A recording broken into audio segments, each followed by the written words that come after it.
Hello, folks, and welcome to the Unconventional Path, Entrepreneurship, Stories, and Ideas. I'm bela.and.mike. And I'm Mike Wasserman. Today's guest on the podcast is Robin Singhvi. He is a first-time entrepreneur, having started a software as a service company. We had a great conversation about the challenges of starting a software company, selling software, and all of the other things founders need to do. Well, wait, Bella, and I read Robin's bio. First-time entrepreneur, solo entrepreneur in a really crowded space. It's hard to set your product apart. This sounds like a recipe for trouble for me, but I don't know. Let's see and see. I'm really interested to hear what you have to say with him and see what the takeaways are for our listeners. What do you think? Shall we go? Yeah, we had a great conversation. Let's give it a listen. All right. Robin, welcome to the podcast. Thank you for having me, Bella. Yeah, sure. So, Robin, tell me a little bit about what SmartCue is. This is the company that you founded. That is correct. So I started SmartCue about a year ago in October of 2021.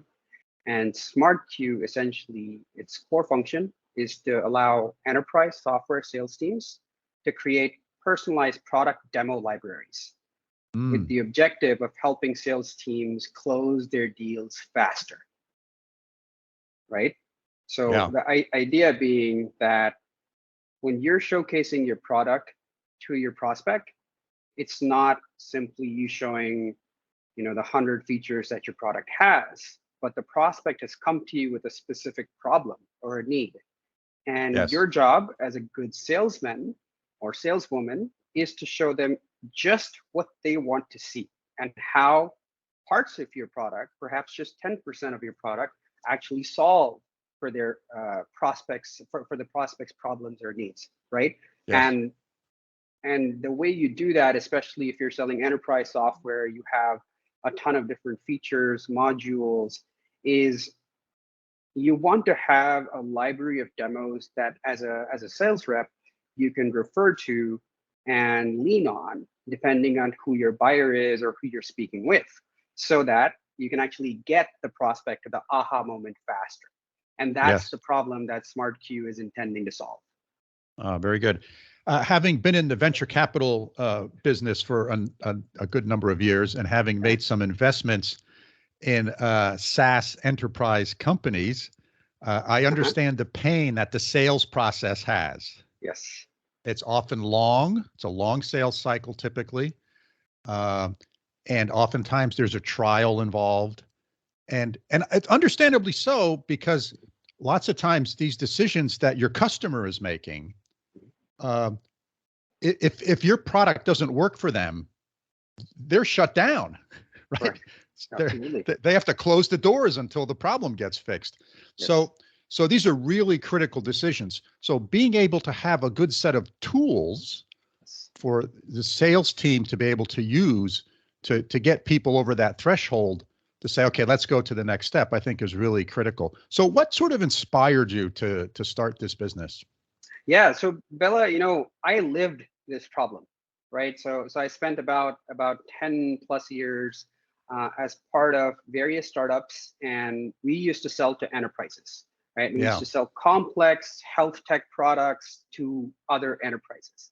And I was heading up solution consulting and solution architecture teams at these startups. And one part of my team's responsibility was to enable and train and help sales folks showcase our products and solutions in the best possible light. And so we put in a lot of effort creating, all of this collateral, all of these assets, including custom demos to help sales folks sort of showcase our products to the prospects. But the frustrating part was, even after putting in all of that work, what we ended up seeing was that sales folks were still showcasing, the same vanilla cookie cutter demo that they had in their back pocket that they were comfortable with to the prospects. And more often than not, what used to happen is that at the beginning of the year, sales leaders are looking at their sales pipeline. We're like, okay, we have a great sales pipeline. And quarter after quarter, the alarm bells start ringing. They're like, why are we not converting them, right? And Yes. one part of the problem is that, well, even if you had a marketing qualified lead or a sales qualified lead, you are not really able to take that prospect to the aha moment. You are not able to showcase how your product solves their problem, as opposed to showcasing the feature functionality of your product, right? And so that was an extremely frustrating part for me. We're putting in all this time and effort, but what is it that sales folks need that we're not able to provide, right? And during one of the sort of sales training sessions, one of my reps came up to me and she said that, hey, Robin, you're trying to deploy all of these efficiency tools for us, but you know what? It doesn't work for us because you're forcing us to change our existing workflows to do something different with the promise that things will get better perhaps after 2 quarters, 3 quarters, a year. But I'm a sales rep. I live and die by the quarter. So I'm not going to adopt this, right? That's why we keep going back to our old ways. I was like, that's really insightful, right? I mean, that frustration and the gap between what we were trying to solve for and the sales reps gap was or need was very interesting. And then of course, 2020, the pandemic hit and virtual selling became mainstream, right?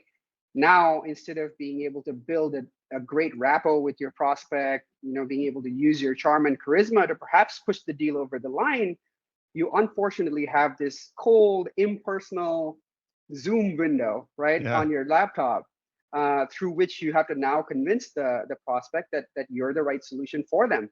But if you're going to still keep doing those same stale old demos, you'll see that the client has already switched off. They're checking their emails, they're checking their Slack, and you've lost them, right? So the problem is even more acute, right? So those two things really were kind of the perfect storm for me, where I was like, okay, someone needs to solve for this problem, right? And the solution needs to be something that fits into the salesperson's existing workflow. So we're not asking them to do something different, but we're saying, do what you're doing. We'll just help you do it better and close deals faster, right? So that for us was kind of the big North Star that we had when we were starting off the company. But yeah, that's the backstory. So if I'm a salesperson, yes, I'm part of your sales team, or you're trying to sell this to me. So I already have my 23 different demos that I use, right? I have my own package that maybe I put together myself, or maybe the sales team got together and said, okay, here's the 20 things that we do in the sales cycle and sales process.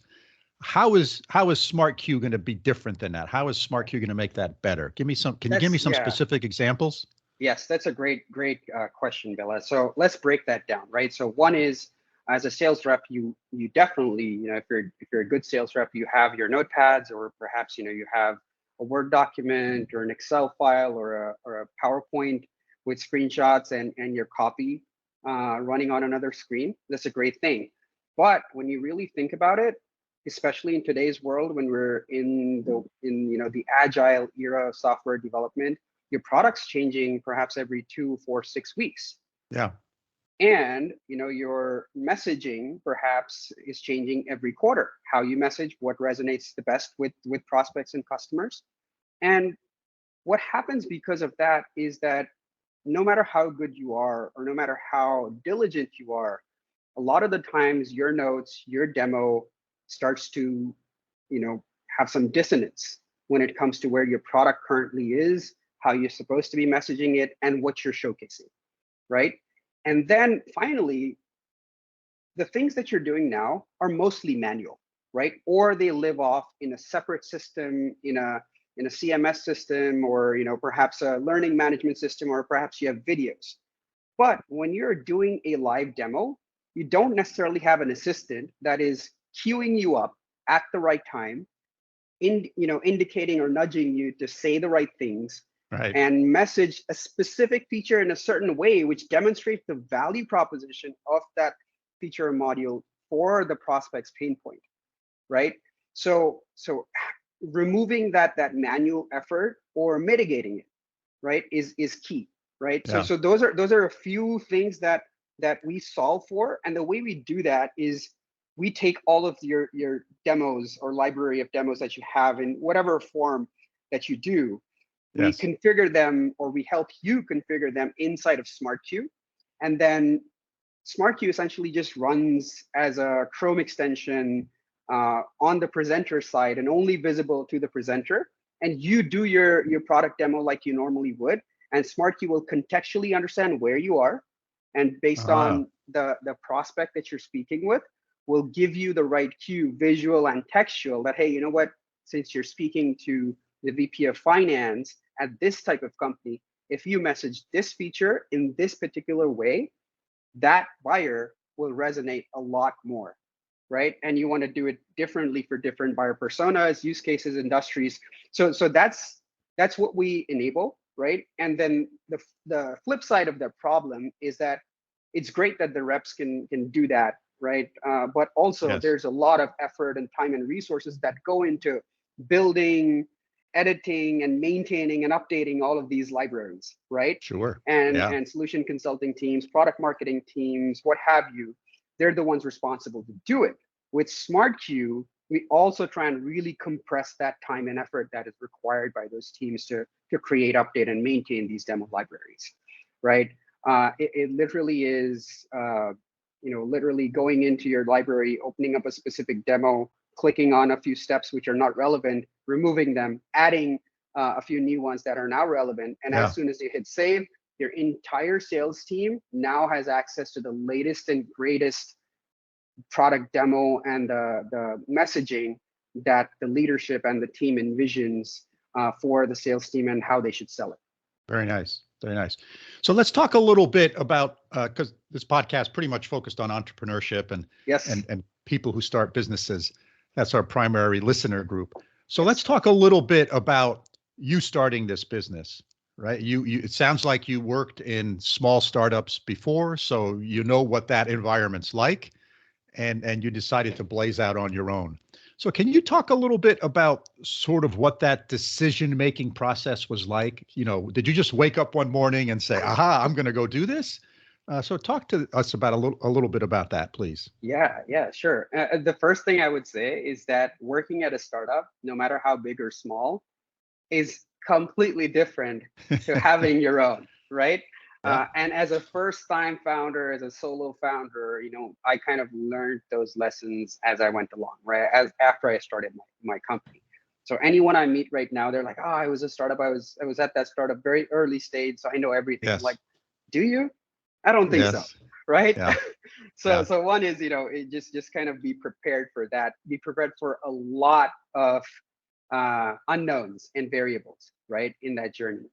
Now, my journey really, I think, was, yes, having worked at startups, I had that allure that, I think this is great. The amount of freedom that you can get to be able to, run the business the way you want to, take certain decisions, be agile, do some quick A/B testing, be prepared to fail, and other members in your team member being okay with failure was something that really was appealing to me, right?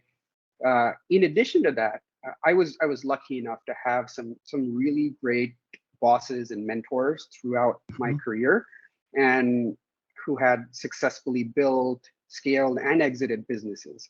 So I was always in their ear about, like, what about this? What about that? Sure. Do you really enjoy it? What did you like? What do you not like about running and building a startup? And the more conversations I had, the more it became clear that, I really need to do something of my own, right? It was the freedom. And I think the biggest thing was the unknowns, right? It's like, oh, it's the charm of, I don't really know what's going to happen, but I think it's going to be fun, right? Yes. And of course, it's not all fun and games, but for the most part, it has been, right? And of course, it's only been a couple of years, but so talk to me in a couple of years if I still feel the same way. Right. But definitely, like, I think it's just a lot of fun, the degree of freedom you have. And for me, I think the biggest learning is having been in the industry as a professional, as an employee for about 10 plus years. I can safely say that in the past couple of years, I think I may have learned and grown a lot more than I did in the 10 years, because you really, while you can read all the blog posts, watch all the videos, there really is no playbook, right? Every entrepreneur has defined their own playbook of how to run a business, how to succeed at a business, and how to sort of separate business and professional and personal life, because that's something that no one can teach you. And as a first-time founder, you have no idea how to separate the two. Right. Well, I didn't. Right. So talk to me a little bit about, when you found a company, you have sort of an idea for the product or service in your brain. and then there's sort of understanding and getting your product market fit fine-tuned and getting it razor sharp. Because oftentimes a slight variation in that can make all the difference between success and a lot less success. How have you focused on product market fit, and how has that evolved for you? Yeah, and Bella, the first thing I'll say is that I think we're still finding product market fit, right? Well, you should be. That's a continuous process. Yes, exactly, right? So there is no finish line for that. Correct. And so for us, it was very interesting, right? So the first thing I did, I had the idea, and I was like, man, this is a great idea. People are going to love this. People are going to pay for it. But having spoken to some of my mentors and past bosses, they're like, well, maybe it's great, but what you need to do before you even spend a single dollar or spend any number of hours trying to build it is talk to folks who you think are going to be your buyers, right? And so I made a list of people, started reaching out to them, started having conversations, and even that was a very interesting process, because you can always ask questions that are biased and get answers that you want to hear. That's right. And then I started to realize that, and someone referred the book The Mom Test to me, right, about how to actually conduct unbiased or relatively unbiased discovery interviews, or in my case, interviews for understanding whether the idea and the problem statement that I'm trying to solve for is valuable or not, right? Is worth solving or not. So I did that. Like, I had a ton of conversations. I started to just build a rough prototype or a sketch to start to put a visual to my question or my problem statement as well. And then early on, I got a couple of people to say that, hey, you know what? If you build that, I'll buy it. And I try to be cocky, and I was like, well, how about you buy it now and then I'll build it. I got lucky, and a couple of people said yes. So I was like, well, now I have to build it because they already paid me. So that was the beginning, and we built something. So I just want to focus in on that for a second. Yes. That happens more often than people think. So there's been lots of entrepreneurs I've talked to who have sold a product before they had the product developed. And that's a great way of funding your business. Right. Yeah. Now, you have to deliver, right? I mean, there's ethical elements to this, of course. But oftentimes entrepreneurs don't think of that. They don't think of this notion of, of what you just said. If I build this, if you build that, I'll buy it. And then you say, oh, okay, well, can you pay me now? And I mean, people do that all the time with consultants. That's what a consultant is, basically. That's true. Exactly. Yes. Right. Yeah. So you get paid on I a think promise. Yes, absolutely. Yes. So I think that's just a great point. So I'm glad you brought that up. Yeah. And I think I kind of fell into it, but I wish I would have done more of that, to be honest, right? But of course, as a first-time founder, you learn as you go. Perhaps in my next business, I'll have much more paying customers, and then I'll start building, right? But then we did that. We built something, and Bella, it failed. Like, it just did not work.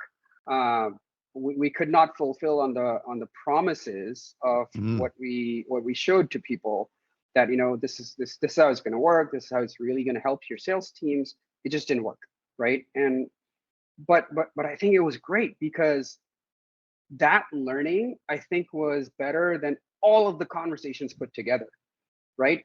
You have something, anything in the hands of paying customers who now have a vested interest in using you because they've paid for your product, and they will do everything to make sure that it works for them. So they actually stress tested the product, like, did everything possible and things we hadn't imagined with the product. And, we came to the conclusion that it doesn't work. And interestingly enough, it actually fell foul of the primary goal that we had, which is that it should not create friction for a rep in their existing workflow. And it did, right? And so we scrapped the entire thing. We re-architected and rebuilt the entire product, further tried to understand what is it that the customers need, how they end up using other successful sales tech tools that are in their workflow, and what makes those things successful. And then, this past September, we kind of relaunched it again, right? So now it's literally a simple, lightweight Chrome extension with our goal is that no more than 2 clicks away from doing what you want to do, right? Going by that old Steve Jobs principle, right? We still have some ways to go towards that, but I think our core use cases, we're doing a decent job, I would say. Very good.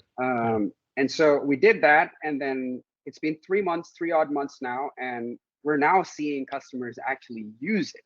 They're like, this works. Like, this works for me. I can make this work. So that's kind of been the evolution really of SmartCue, from where it was an idea on the back of a napkin to how it sort of evolved into what it is today. Yeah. Well, that's a great story. So one of the challenges for all entrepreneurs is pricing and figuring out pricing. So Right. can you share with us how you have sort of figured out your pricing? I have not figured out my pricing. How about that? Fair answer. Yeah, I mean, so it just like finding PMF, I think pricing is an iterative process. What I wanted to do right at the beginning was not overcomplicate things, right? On day one, I literally had just one pricing. I was like, that's it. This is how much it costs. Will you pay me or not? Perhaps we'll discount it. Perhaps, we'll figure out some other ways. But I just wanted to stress test one price point. Now we're just a little bit more mature. We have a couple of variations or flavors of the product, and we're still trying to figure out what pricing works for which target segment, and what's the ceiling, right? Like, how much can we push the envelope, and what's the value that we deliver that people will still pay what we're asking them for.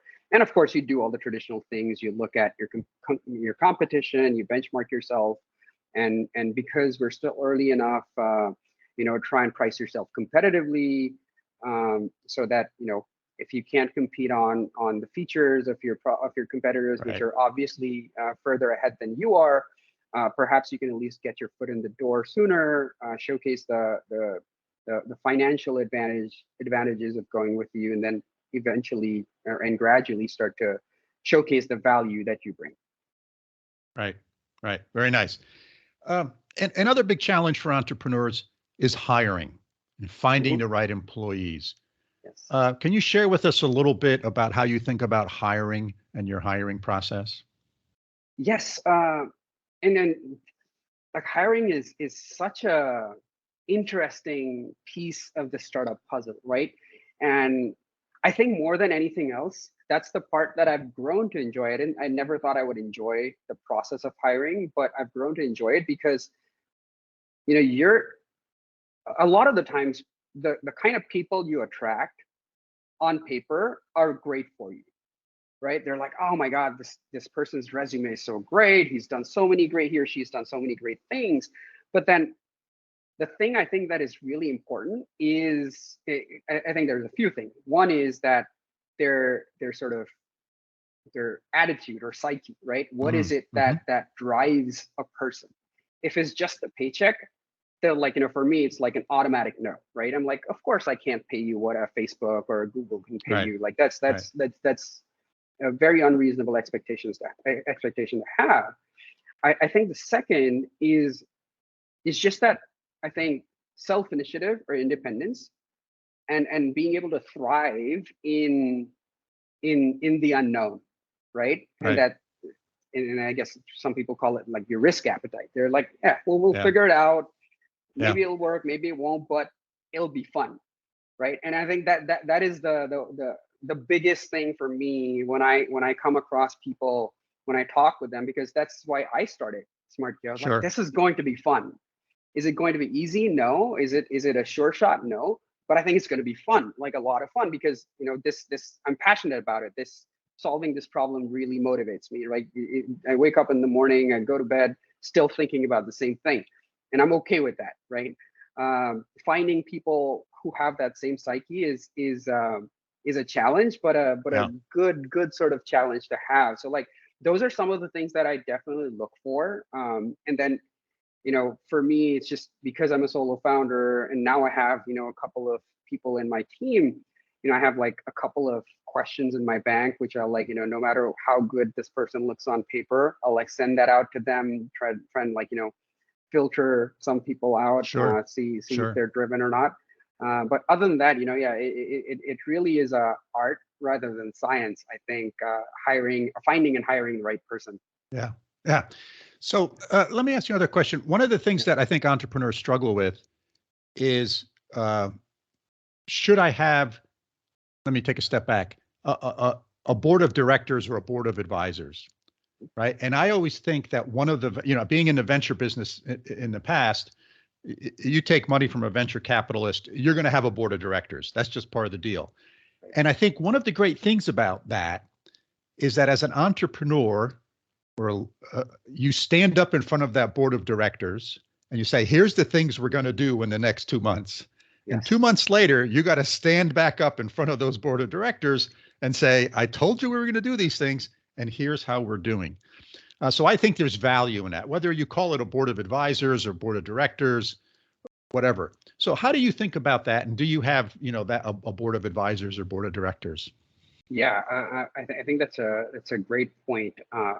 Right now, I have a board of advisors, right? So, and I kind of set that up right on day one, just because I was like, especially as a solo founder who doesn't necessarily have a co-founder to bounce ideas off of or have some accountability, having these people who are definitely in your corner, but who will ask the hard questions, who you've mandated that, hey, come on as board of advisors, not to like pat me on the back, but like really keep me honest, right?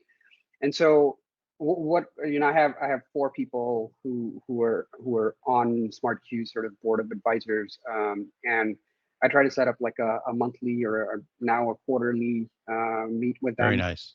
And it's like, okay, we're meeting. This is the agenda.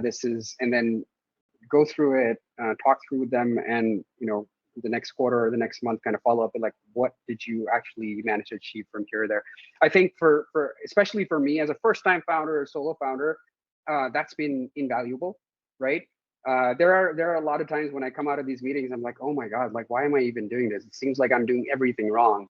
But the next day is just like, okay, so they ask these questions. There's a reason for this, and what can I do to perhaps work towards answering those questions, right? So I think it's a boon, and I think for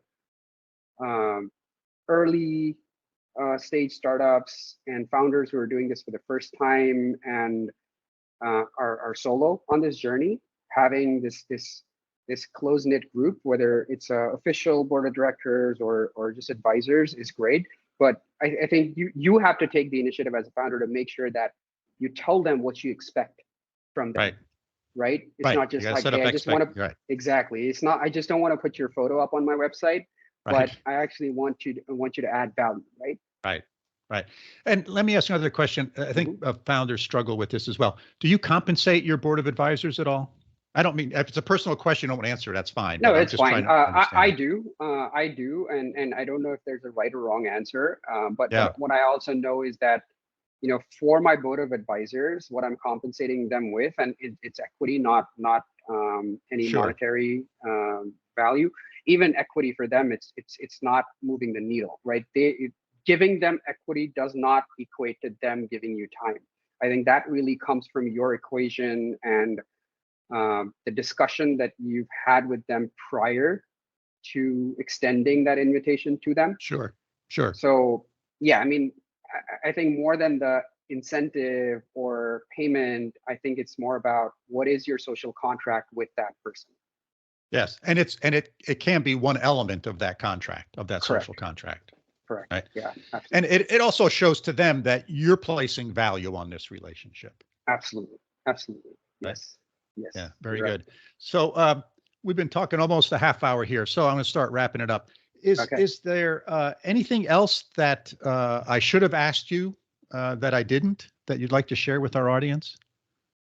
No, I don't think so. But one thing that I've been thinking about a lot, Bella, in the past few months, especially given the news about the impending recession and things like that. Yes. And the conversation that I've been having with a lot of fellow founders is that what's going to happen, right?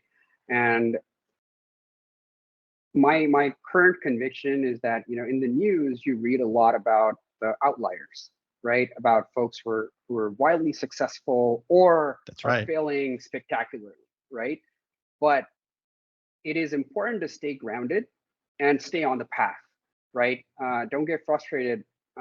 While a lot of people outside looking in think that startups are a great way to making quick money, it actually is not that, right? It's a grind, right? And I think the biggest my biggest current commitment is to have patience, right? Keep your head down, do the things that you need to do, and be patient, right? Just keep at it, right? Don't get frustrated or be like, oh my God, everyone around me is like doing so well. Why am I still not able to get from 0 to 1, right? You'll get there. You just have to trust the process. So that's been my current sort of mind space. And just figured that if there's other founders out there who are in the same boat, might find some kinship there. Yeah, very good point. Very good point. So if people want to find out more about SmartCue or connect with you, what's the best way for folks to do that? Yeah, so we're wherever you spend your time on the internet, right? So if you're on LinkedIn, I'm on LinkedIn. My first name, last name, just search for me there, Robin Singhvi. Same on Twitter. We have a Substack newsletter, which is smartcue.substack.com. Of course, our website, and I write I try to write as often as I can. So instead of a blog on our website, we have something called the Founders Corner, where I'll put down my thoughts. Sure. And so they can definitely find me there, reach out to me, and I'm always more than happy to talk to fellow founders and folks who are embarking on this journey or are on this journey. Yeah. Well, that's great, Robin. Hey, I've really enjoyed our conversation. I learned a lot, and thank you so much for being on the podcast. Thank you for having me, Bela. This was great. Bela, well, that was an interesting interview, and all my fears about first-time and solo entrepreneur were clearly unfounded. What did you take away from this? You talked a little bit about having your venture capital hat on, and I know this is fascinating for both of us, given our experiences. What do you think? Yeah, I think, first-time solo founders, I think, is a challenge. First time you do anything is a challenge, I think. At least I know for me. For me too. My first job, just kind of learning the ropes. And I think the same thing is true when starting a business. And as I've often said and have heard people say, it's not as hard as you think. It's not as intellectually hard as you think, but it's so much work than you can ever imagine. I mean, I recall the very first company I started with 3 other people, co-founders. And, our first day at work was, we were in a big empty warehouse. And there was 1 folding card table and 3 folding chairs. There wasn't even enough chairs for everybody to sit down. And that was it. That was our first day. And then you have to figure out how to do all this infrastructure stuff. You had to order furniture. You had to order telephone systems. You have to order all these things. And after you do all of that work, your business is still worth 0.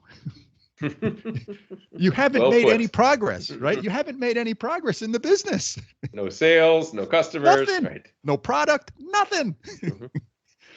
So that's the part that when you go to work for an existing organization, right? You take all that stuff for granted, but it's all stuff that's needed. So when you're a first-time founder, yeah, if you're working out of your house, you don't need to worry about that kind of stuff. But you're going to get it all, and that's why these shared office spaces are oftentimes great, right? It takes care of all that infrastructure, so you don't have to spend your time and energy on it. And a lot of that infrastructure is capital dollars. It's a big chunk of money, and it's heavily front end loaded. So that's the work part. That's the work part that most people don't think about. They're so focused on, okay, we got to get our product developed, et cetera. No, we just hired somebody. Oh, now we got to get them a computer. We got to get them a desk. We got to get them a chair. We got to get them an office. Blah, blah, blah, blah. So I think that's sort of always interesting. And I wanted to ask you a question. So what's your thoughts on sort of governance and a board of trustees or a board of directors for sort of like first-time founders, super early stage companies, pre-revenue, pre-product companies? So I'm of two minds of this, Bela.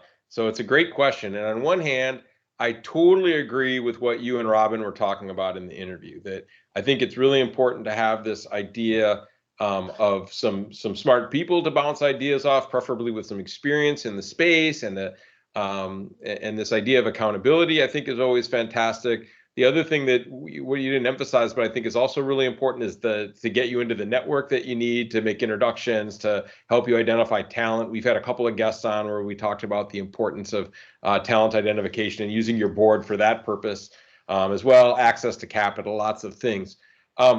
But I also think, I think that's if you have the right board. That's if you have the right people that are helping you. And I think it's really easy for solo entrepreneurs to make some mistakes. And I've seen this happen where the board doesn't have the right kind of expertise or networks, and they're trying to be helpful. It's usually not something it's unintentional, but it's you wind up listening to the board and they take you in a bad direction. So to me, it's kind of like, I think it's good to have a balance. It's really important to have a board, but then I think it's also important to have some other voices, and whether they're some of your early employees that you can trust and have expertise, or whatever. So I guess I say, yes, a board is really important, but pick that board really carefully. And it's definitely, you don't want people who are going to always agree with you. Don't put your mom and your grandpa and your cousin Sally on it. That's generally not the best way to go. But to find some people that have some knowledge, have some trust, and some expertise, and usually you'll be in good shape. So a board, yes, pick carefully. Yeah, I think related to that, this is where I think before you start the company, or at any parts of your career, networking and going to various different type of gatherings, whether it be with the Chamber of Commerce or industry gatherings or whatever, is a good place to go, because you meet people, and those are places oftentimes where you can find board members or potential board members and advisors or mentors that, maybe have more experience, maybe have done this. And I think a lot of early in their career don't do enough of that. And that's a great source, because for this type of talent, as well as hiring people, right? It's multifaceted. The value of those social networks is multifaceted. And when I mean social network, I don't mean Facebook, right? I mean a physical social network where you go someplace and you hang out in this room with 150 other people, and maybe you listen to some presenter talk about some topic, and then you just mingle. And you got to be bold, and you got to just be an extrovert and meet people. Even if you're like me and hate it and have social anxiety and are actually an introvert, even though I get up in front of students every day, it's a whole different thing. And it's one of the keys to being a successful entrepreneur is getting out there and meeting people and introducing yourselves, because it is critical. And I love how you open most of these podcast episodes with how do you introduce yourself, right? What do you tell people when they ask what you do? Right.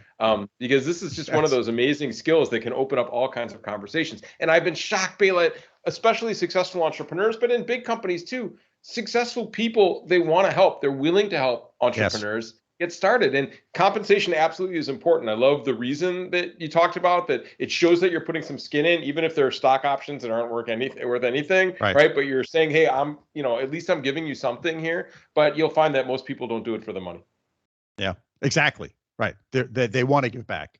Mm-hmm. People who've walked down that trail want to help you be able to walk down that trail or the trail next to it or cut your own trail, right? Yep. The other question I had for you is, how do you think about pricing? You're coming out with a product and there's probably competing products. How do you have thoughts on pricing? Oh, this is one of those, I'm not an expert in this, and I can just tell you what I've observed and some of the things from my own experience, is that it's always easy, and these things aren't going to be a shock to anybody, but it is always easier to lower your price than to raise it.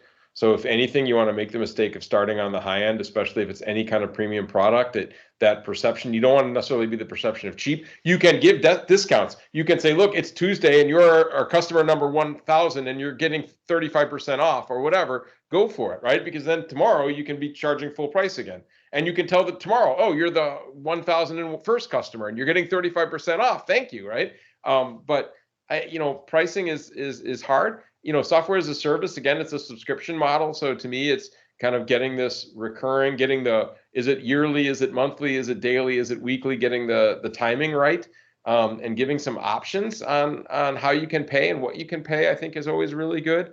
But I think pricing is one of the areas where I don't know that it's a science. I think it's half science and half art. You have to keep your eyes open on your competition. You really have to know what your customers are willing to pay. And you always have to be in this battle that whatever it is that you're charging, you're justifying that price and a little more, that people are like, hey, I paid $100 for this. I would have easily paid $150 next time. So yeah, I might be leaving some money on the table and I might be able to price it $130 or $140, right? But I want there to be that $20, $30, $40, $50 of goodwill where people will come back to you every time without question. They'll run through walls for you. They'll forgive you if you make a mistake, give you a chance to fix it, recommend you to their peers. So I like this idea that whatever the perceived value of your customers are, your prices are high relative to the competition, but lower than that perceived value. So you've always got this kind of well of goodwill, right?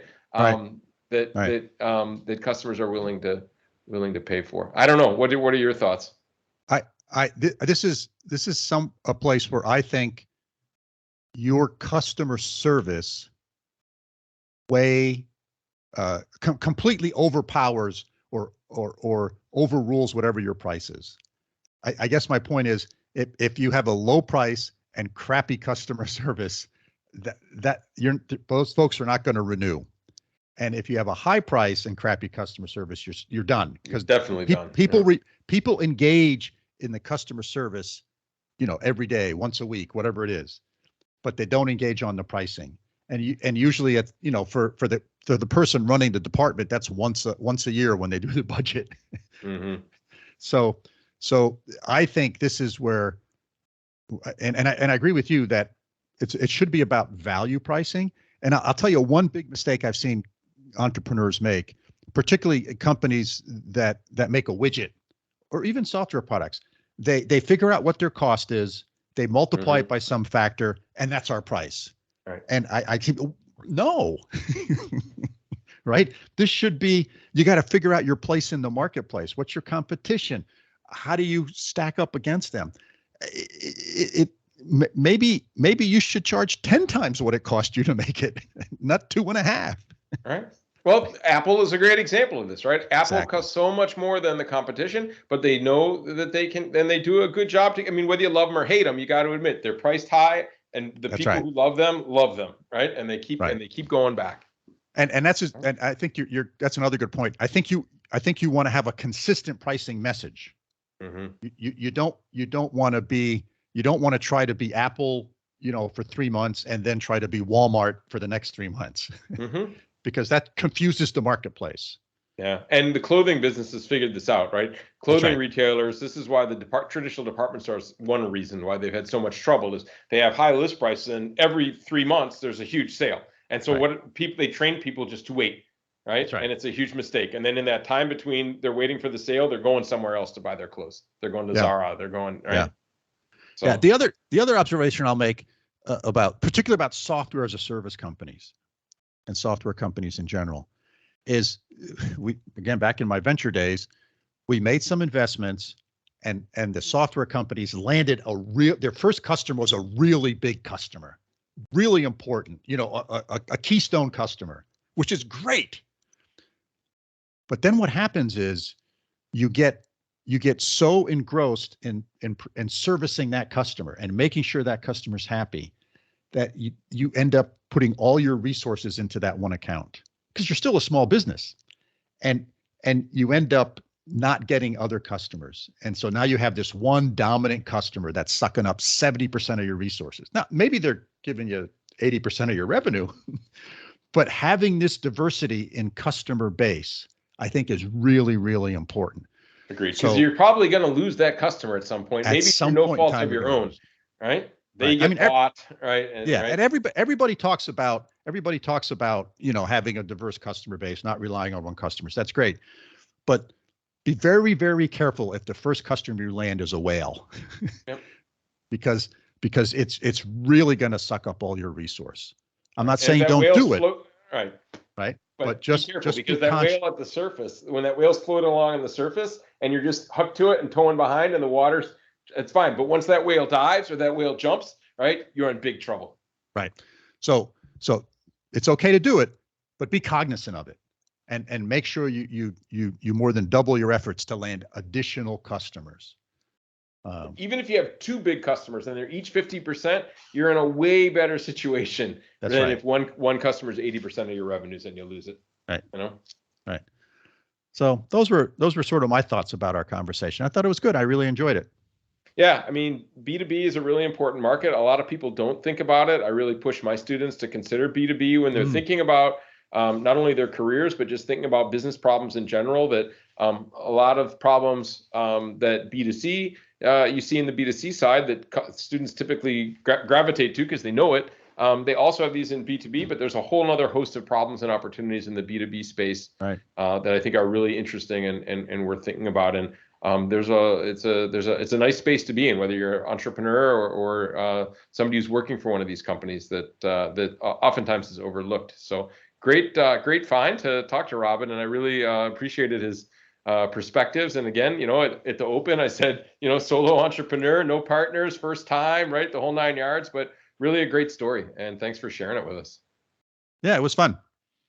Great. Well, let's wrap it up. Listeners, thanks for joining us today. And we hope you found this episode as interesting and thought-provoking as we did. If you have questions about what we've discussed, always feel free to get in touch with us. Our email is bela.and.mike@gmail.com. Hey, and give us a follow on the podcast. And just to let you know, the podcast is now available both on your favorite podcasting application, and we're also on YouTube. So until next time, signing off from upstate New York. See you soon, Mike. Sounds great, Bela, from over here in a very sunny but cold Münster, Germany. We'll see you next time.